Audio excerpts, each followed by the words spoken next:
Flight 18 में आपका स्वागत है। आज हम लोग पढ़ेंगे डेंसिटी एल्टीट्यूड के बारे में। तो डेंसिटी क्या होती है, इसमें एयर का कितना मास रहता है पर यूनिट वॉल्यूम में, उसको एयर डेंसिटी बोला जाता है। तो एयर डेंसिटी हमें फ्लाइंग में बहुत ज्यादा अफेक्ट करता है। सबसे पहले तो ये हमारा रेट ऑफ क्लाइंब को अफेक्ट करता है, लिफ्ट को अफेक्ट करता है, थ्रस्ट को अफेक्ट करता है, ड्रैग को अफेक्ट करता है और एयर स्पीड को अफेक्ट करता है। तो सबसे पहले तो ये कि रेट ऑफ क्लाइंब को ये कैसे अफेक्ट करता है, या फिर जो लैंडिंग डिस्टेंस है, टेक ऑफ डिस्टेंस है, वो भी हमारा अफेक्ट करता है एयर डेंसिटी के कारण। मैं भी बताती हूँ कैसे, या फिर टेक ऑफ डिस्टेंस। ओके, अब एयर डेंसिटी क्या होती है, जैसे कि हवा में जब बहुत सारे हवा बोल रही हूं मैं, जब हमारे आसपास के एटमॉस्फेयर में बहुत सारी हवा के मॉलिक्यूल्स होते हैं बहुत ज्यादा, तो उसमें प्रेशर हाई रहता है, डेंसिटी ज्यादा रहती है एयर की। तो जब एक प्लेन जो है वो रनवे पे जा रहा है, तो ऑफकोर्स उसका जो टेक ऑफ डिस्टेंस होगा, वो जब डेंसिटी ज्यादा रहेगी, एयर डेंसिटी, विंड डेंसिटी या फिर प्रेशर ज्यादा रहेगा, प्रेशर इज हाई, देन इसका टेक ऑफ डिस्टेंस जो होगा ना, वो कम रहेगा।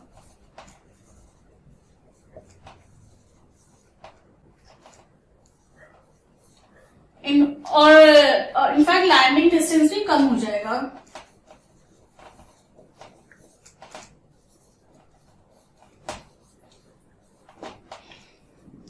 अब ये जब कम रहेगा हमारा डेंसिटी या प्रेशर, तो लैंडिंग या टेक ऑफ डिस्टेंस जो हमारा होगा वो ज्यादा होगा। क्यों? सपोज करो कि जब प्रेशर जो है वो कम होता है, मतलब डेंसिटी जो होती है वो कम होती है, तो उसमें रेसिस्टेंस कम रहेगा। तो रेसिस्टेंस कम रहेगा, जब हवा ऐसे ज्यादा बिखरी रहेगी, तो यहां से मेरा एरोप्लेन आ रहा है, तो उसको रोकने के लिए ज्यादा रेसिस्टेंस नहीं रहेगा एयर का, तो ये जो प्लेन हमारा है वो चलता जाएगा, है ना। तो वैसे ही, और यही इसी की जगह अगर प्रेशर ज्यादा हुआ, हमारा मॉलिक्यूल्स हवा के ज्यादा रहे या डेंसिटी ज्यादा रही, तो फिर क्या फर्क आएगा, हमारा प्लेन जब रनवे पे रहेगा तो उसको रेसिस्टेंस ज्यादा मिलेगा हवा का, जब वो दौड़ रहा है प्लेन रनवे पे, तो रेसिस्टेंस ज्यादा रहेगा, तो ये प्लेन जल्दी रुक जाएगा। तो इसीलिए जब डेंसिटी ज्यादा रहती है हवा की, तो टेक ऑफ और लैंडिंग डिस्टेंस जो होता है वो डिक्रीज हो जाता है, और रेट ऑफ क्लाइंब जो होता है वो ज्यादा हमारा अच्छा हो जाता है, rate of climb. Okay guys, जब हमारा डेंसिटी ज्यादा रहता है। खैर, ये सब मैंने बस समझाने के लिए बोला है। ये नेविगेशन वगैरह में जब परफॉर्मेंस वगैरह में पढ़ोगे तो आपको ये काम आएगा, मगर बट डेंसिटी कैसे हमारे अफेक्ट करती है फ्लाइंग को, ये समझने के लिए ये सब इम्पोर्टेंट था। फिर हमारा जो डेंसिटी का जो यूनिट है वो ग्राम मीटर क्यूब है और केजी मीटर क्यूब है। ये जो है इम्पोर्टेंट है, ऐसे में क्वेश्चन आ सकते हैं कि what is the unit used for density. तो उसमें आपको ऑप्शंस रहेगा, ग्राम मीटर क्यूब रहेगा और फिर केजी मीटर क्यूब रहेगा, तो आपको सेलेक्ट करना है दो। फिर density is also expressed in what unit, और like expressed in what system. जो डेंसिटी होती है, हम लोग उसको डेंसिटी एल्टीट्यूड से भी एक्सप्रेस कर सकते हैं। अब डेंसिटी एल्टीट्यूड क्या होता है? डेंसिटी एल्टीट्यूड एक वैसी प्लेस है जहां पे इंडिकेटेड एयर डेंसिटी और जो डेंसिटी एक्चुअली में है उस पॉइंट पर सेम होती है, तो उसको डेंसिटी एल्टीट्यूड बोलते हैं। तो डेंसिटी एल्टीट्यूड की डेफिनेशन हो जाएगी,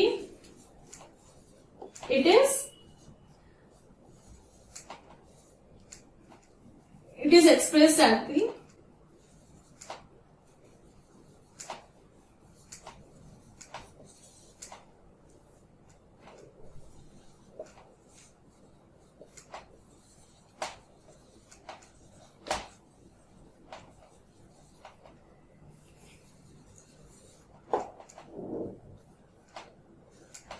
as the density above.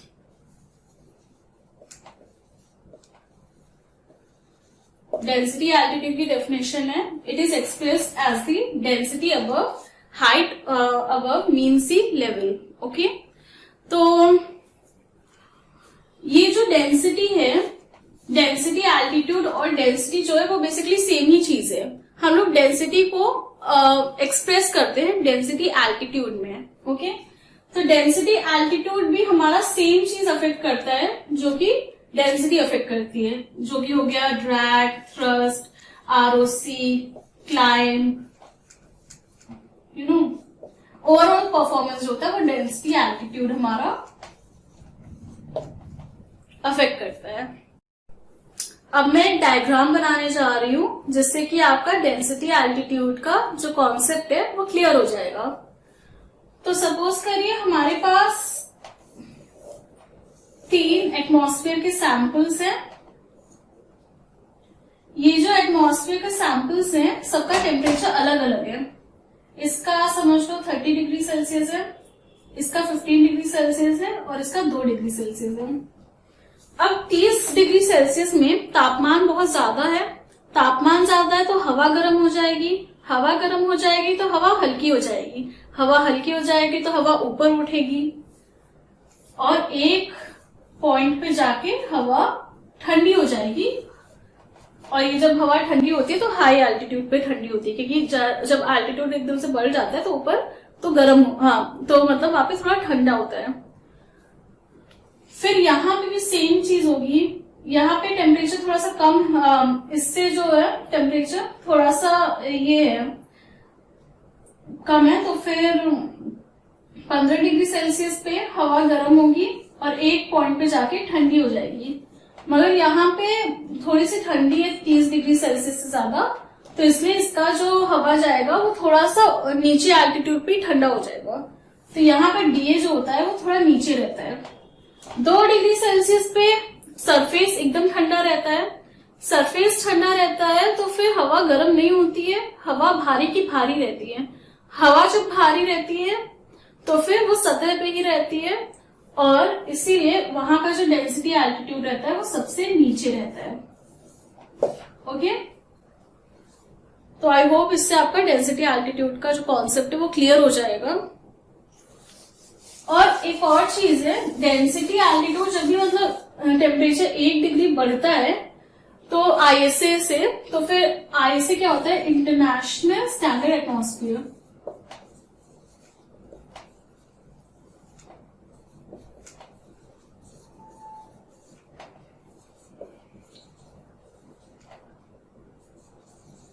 तो फिर डेंसिटी एल्टीट्यूड जो होता है वो 120 फीट जो होता है इंक्रीज हो जाता है प्रेशर एल्टीट्यूड से.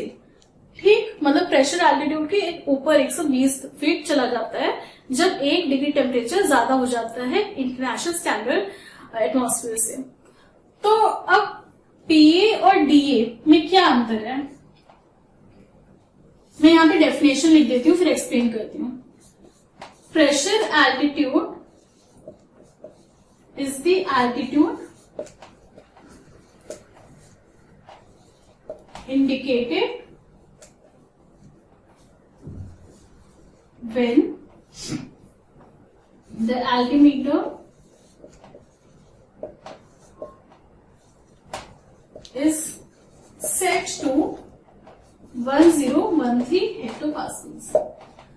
तो प्रेशर एल्टीट्यूड जो होता है वो हमको एल्टीट्यूड बताता है जब हमारा एल्टीमीटर जो है वो 1013 हेक्टोपास्कल्स पे सेट होता है. अब डेंसिटी एल्टीट्यूड क्या होता है, डेंसिटी एल्टीट्यूड जो होता है वो प्रेशर एल्टीट्यूड को ही हम लोग करेक्ट करते हैं नॉन स्टैंडर्ड टेम्परेचर वेरिएशन से, तो हमको डेंसिटी एल्टीट्यूड मिलता है. और हम लोग टेम्परेचर से क्यों करेक्ट करते हैं मैं बताती हूँ. It is pressure altitude corrected for, और ये एग्जाम में क्वेश्चन आता है कि व्हाट इज डेंसिटी एल्टीट्यूड, तो आपको बताना होगा it is pressure altitude corrected for non standard temperature variation.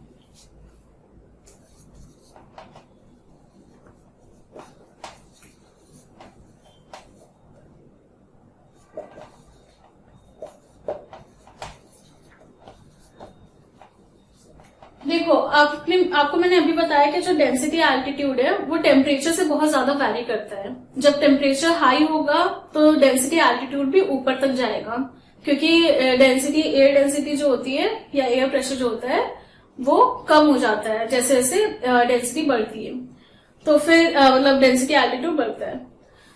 तो फिर इसीलिए टेम्परेचर जो है वो डेंसिटी एल्टीट्यूड में बहुत ही महत्वपूर्ण भूमिका निभाता है। इसलिए हम लोग को प्रेशर एल्टीट्यूड जो है उसको टेम्परेचर में उसको करेक्ट करना पड़ेगा टेम्परेचर से, क्योंकि टेम्परेचर हमारे अर्थ में हर जगह अलग अलग होता है। तो हर जगह की एल्टीट्यूड जो डेंसिटी एल्टीट्यूड होती है ना वो अलग अलग होती है। फिर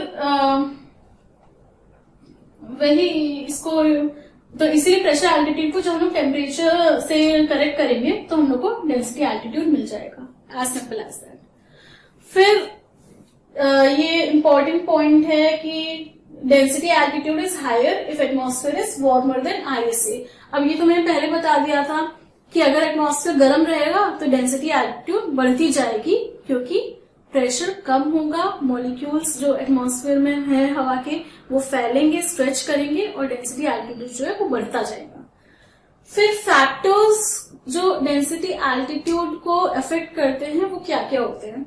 तो सबसे पहले तो एल्टीट्यूड, जैसे जैसे एल्टीट्यूड बढ़ेगा प्रेशर कम होगा, हवा जो होती है वो कम डेंस होती है, एयर डेंसिटी डिक्रीजेस। ये हमने पहले भी डिस्कस किया था, क्योंकि जैसे जैसे हम लोग ऊपर जाते हैं तो बहुत सारे रीजन जैसे ग्रेविटेशन के कारण और इन सब के कारण जो हवा होती है वहां पे वो कम डेंस होती है। फिर temperature, warmer the temperature higher the DA। जब गर्म हवा होती है या गर्म टेम्परेचर रहता है तो DA जो होता है वो और ऊपर जाता है, हायर द DA। ह्यूमिडिटी, अब ह्यूमिडिटी जो ह्यूमिड एयर जो होती है वो हमारी ड्राई एयर से जो होती है वो लाइट होती है। अब ऐसा क्यों? आप लोग को लग रहा होगा कि ह्यूमिड एयर में तो बहुत सारे वाटर वेपर्स रहते हैं, तो वो ड्राई एयर से कैसे भारी होती है? तो वो वाटर वेपर इतना कैसे सोखती है ह्यूमिड एयर जो होती है?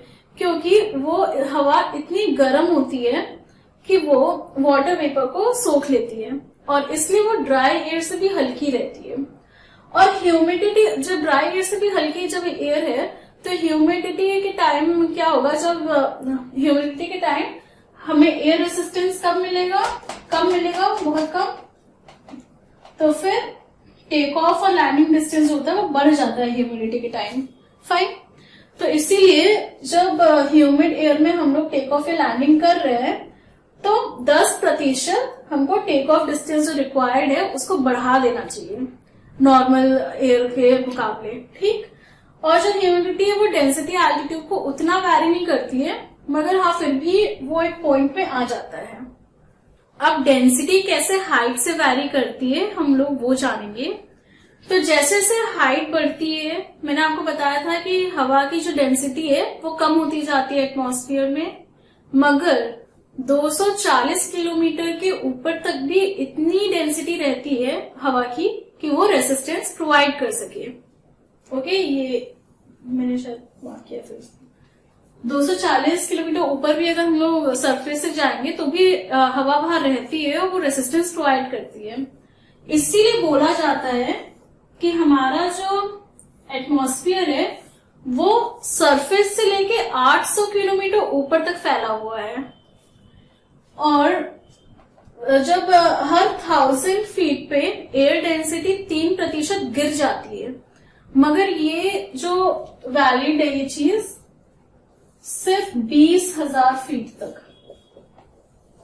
ओके, उसके ऊपर जो है ना वो डेंसिटी ज्यादा कम होने लगती है, मगर 20,000 फीट तक हम लोग ये मान के चल सकते हैं कि हर 1000 फीट पर एयर डेंसिटी 3% गिर जाती है, कम हो जाती है।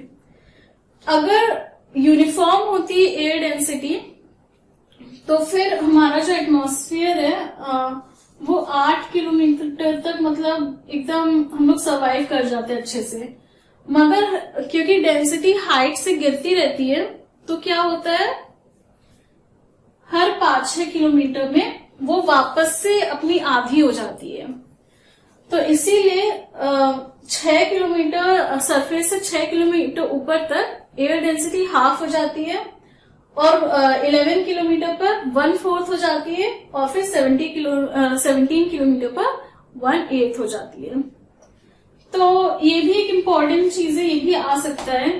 बट इसमें जो मेन चीज हम लोग को याद रखनी है वो ये है कि हर 1000 फीट पर 3% डेंसिटी कम हो जाती है, और 20,000 फीट तक ही ये चीज वैलिड है, उसके ऊपर डेंसिटी ज्यादा कम होने लगती है।